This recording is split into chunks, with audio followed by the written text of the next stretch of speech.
What a crazy time, you guys. It looks like we're all gonna be spending quite a bit more time indoors and at home than what we're used to for the time being. But since we're all gonna eat, I figured this is also a good time to do a little series on creative cooking basics. And I wanna start with a little bit of shopping advice. So this right here, plus a little bit of stuff in the fridge and freezer, is what I'll be cooking with for a while. And you'll notice that this is not all pantry stuff, like there are a few fresh ingredients here. I mean, the idea is not to prep for 6 months in a bomb shelter, but more for like a week or two of balanced and delicious food with as little waste as possible. Right now, I want to help you reduce the amount of trips you have to take to the grocery store without sacrificing on flavor. But even when this whole thing is hopefully over, this can be like a guide for you on how to fill your pantry and your fridge wisely. We're gonna start with meat, but if you're vegetarian, don't worry. Most of this video is not gonna be about that. In fact, fresh meat is really not the smartest thing to buy right now because of its short shelf life. If you do though, I recommend getting a whole chicken. I mean, in this special time, I could only find chicken thighs, but that's gotta do for now. My suggestion would actually be that you poach them and then you can use the meat for something like a fried rice, a chicken sandwich, a stir fry, a chicken salad. But you're also gonna be left with delicious chicken broth, which you could potentially freeze and make something like chicken rice or chicken soup or risotto pretty much any time. Of course, something like chicken bouillon cubes or, store-bought chicken stock will also be very helpful for that. Obviously, not all the meat has to be fresh meat, so the good old can of tuna can come in super handy to make quick pasta, a casserole, a sandwich, a salad. I recommend getting the one that's in brine and not in oil, but if only the oily stuff is available, like this one, then go for it. But I think my favorite tip for meat lovers right now would be getting some type of cured and heavily spiced sausage. So like a chorizo or sucuk or merguez or this Hungarian paprika thing right here. And the way I'd recommend using one of these guys is you take a little bit of it, like this much or something, you chop it real small, you add it into a pan with some hot oil, and then you let all the flavors and the fat from this thing render out and infuse everything. And then you can just continue cooking the way you'd be cooking anything. If it's like a paella or a pasta dish or even scrambled eggs, you can get a lot of amazing meaty flavor from just a little bit of that. Eggs, of course, are awesome because, thanks to their natural case, they last for a really long time and they are super, super versatile. And aside from all the obvious things you can do with eggs, I would like to highlight the option of making a frittata, which is an incredible way to use up a lot of leftovers that you have. Doesn't matter if it's vegetables, cheese, herbs, frittata is your friend. Probably gonna make a video on that really soon. When it comes to dairy, I'm sure you guys all are familiar with long life milk and cream and stuff like that. Not really my favorite thing in the world normally, but right now this seems like a pretty good option for making things like porridges or all sorts of baking projects or even for sauces or something like that. I also got some yogurt right here, and of course I could just add like a handful of frozen berries and honey and this would be delicious. But actually, don't forget that you could also mix this with like frozen herbs or dried herbs and add a dollop of that onto any type of like stew or anything like really hearty to provide some fresh contrast. You'll notice I got this yogurt in small containers and there's a very good reason for that. Unopened yogurt lasts for a really long time. This one says it keeps for almost a month, but that's the best before date. Even beyond that date, these things are usually good to eat for like a good few weeks, maybe even months. Just smell it. If it smells okay, it's probably okay to eat. But then once you open it, the clock starts ticking and you should really consume one of these in the next few days. Next, we have some cheese. And the cool thing about cheese is that it usually lasts for a little bit in the fridge anyway. But then also another rule of thumb to keep in mind right now is that the harder the cheese, the longer it's gonna last. So something like a Parmigiano here is a great idea to have around, not just because it's gonna last for a while, but also because this is a fantastic way to add extra cheesy umami flavor on top of your dishes. Then finally, and I know that's not really in the dairy family, but there is coconut milk, and that is just a super easy and flexible way to make like all sorts of curries and creamy soups, and this one lasts for ages. Like, what does it say? Yeah, this lasts until next year. It's not really a secret that all types of beans and lentils are a pantry's best friend, and that's, you know, shelf life aside, because they are very healthy and they are ridiculously cheap. There is so much you can do with them that I'll probably have to make a separate video just on that. For now, let me just point out that I prefer the dried kind because it is even cheaper than the canned stuff, which by the way is pretty high in sodium, and also the cans are quite heavy. So, you know, the downside, of course, is that these guys will have to be soaked overnight or cooked for a really long time, or both. We all love eating carbs, and the good news is a lot of them are really shelf stable. It's always a good idea to have flour around, not just for baking, but also for, you know, stuff like thickening sauces. Speaking of which, if you're into baking, don't forget about baking powder and yeast and things like that. I'd also recommend having oats around, yes, for breakfast porridges, of course, but then you could definitely make something like my beloved Russian oatmeal cookies with them, which is what I'm gonna be attempting in the next few days for sure. Popcorn.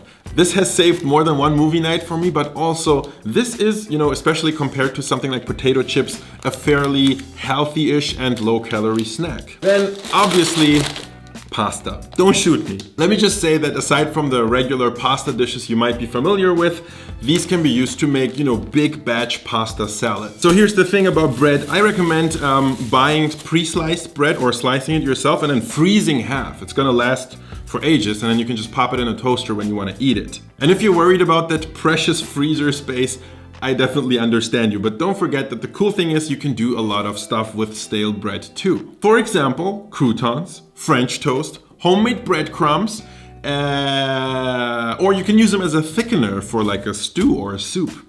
That's a thing.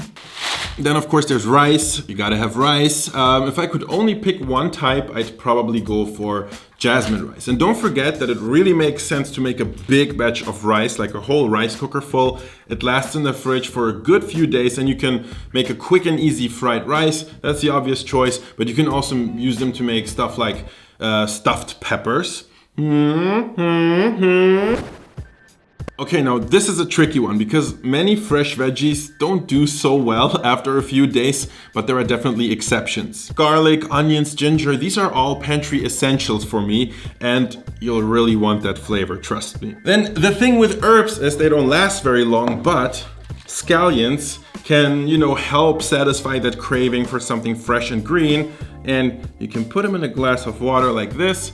They're gonna last for a long time, and then apparently you can cut the tops and they'll regrow, which I have tried. It works, but they grow slowly. Just keep that in mind. Like, it's not gonna be like every day you get a new batch of onions. Then celery and cabbage. These guys last a good long time in the fridge, and same goes for root vegetables like carrots and turnips. You know, just use them in soups, in stews, or make coleslaw. What do we have here? A humble potato, which almost famously lasts for a pretty long time if you keep it in a cool and dark place. People say you're not supposed to keep those in the fridge, but I believe this thing has been debunked. And you know, I've tried keeping them in the fridge for a while, and so far, no negative experiences. So I think you can keep them in the fridge and you'll have potatoes for a long time. In a time where you live off your pantry, you also definitely want to keep your immune system up. So something like an apple is great. They last for a long time too. Citrus is a super great thing for cooking. And if you put it in the fridge, it lasts for a while as well. You can even freeze lemons. And you know, with these and maybe a little bit of ginger, I could make some pretty delicious apple pie. Also in the fresh veggie section, we have chilies and bell peppers, which I think in the fridge also last a pretty long time.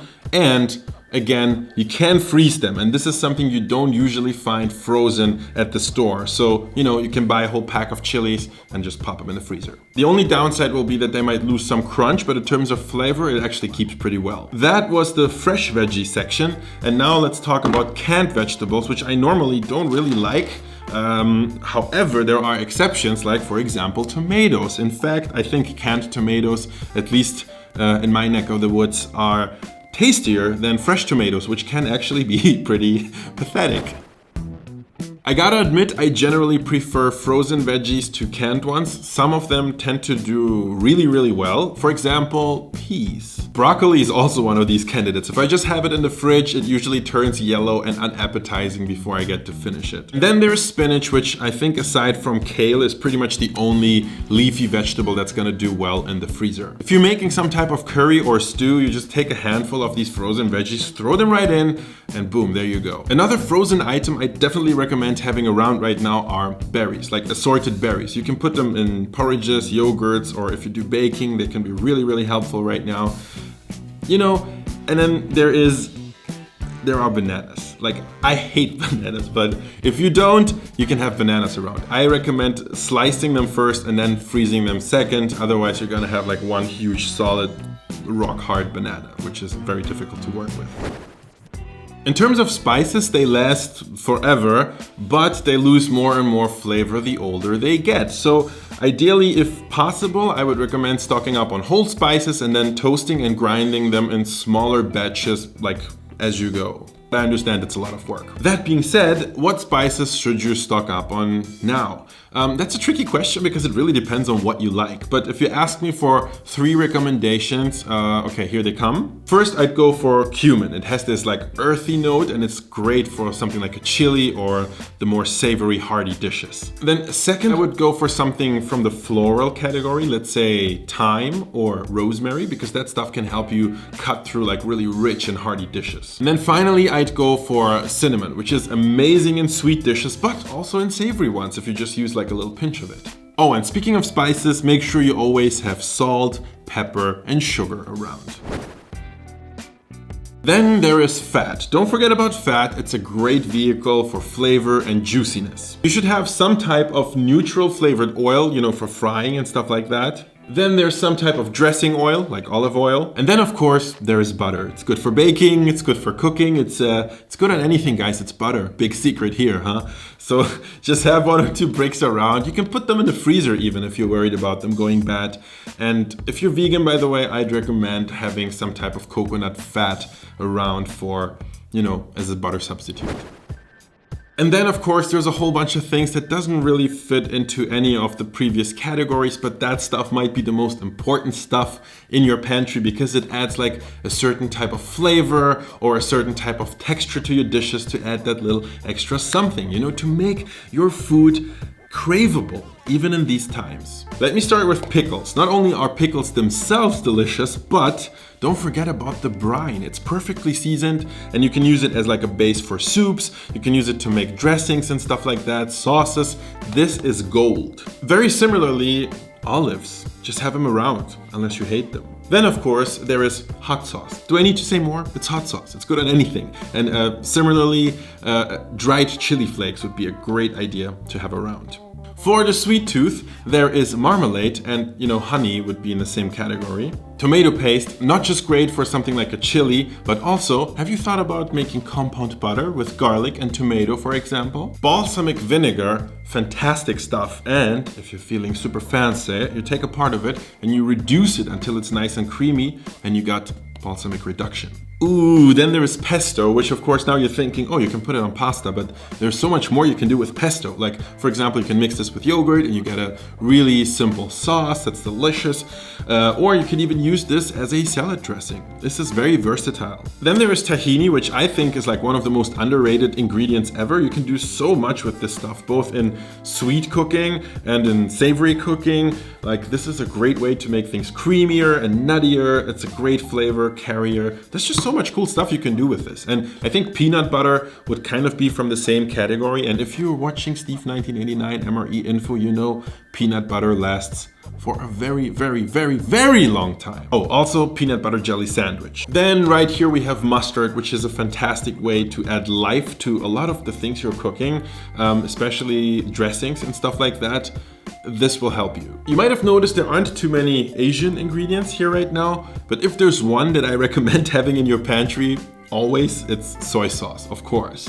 You can do so much good stuff with this. And from like the same family of flavor, a fermented soy product, miso paste. Great, not just for soups, but also for dressings, and pretty much a fantastic way to add like umami saltiness to a lot of savory food. Last but not least, something that's oftentimes missing in pantry items is crunch. And for that, I have pumpkin seeds, very delicious. And if you ask me, the number one tip from this entire video is have these like fried roasted onions around. They're so good, and they're just a fantastic topping, you know. Just take a handful and throw it on like a stew or in a salad or like anything. This is crack and it's good. So I hope you got some inspiration on what to cook with from this video. These are just a few ideas. Obviously you don't have to buy anything. I'm gonna be cooking with this stuff and sharing my results with you in the coming weeks, months, who knows. This is a crazy time. I don't think any of us know how to handle this stuff really. I just know that I'm gonna be doing my best to keep your and my own spirits up by presenting you a few sort of more basic, easier recipes in the coming week or so, or two. I don't know. Humans have mastered huge crises before, and I hope we'll get through this. No, let me correct that. I'm sure we'll get through this. So, see you in the next video. Buy some good stuff. Don't do panic buying. There's enough for everybody. And I'll see you in the kitchen.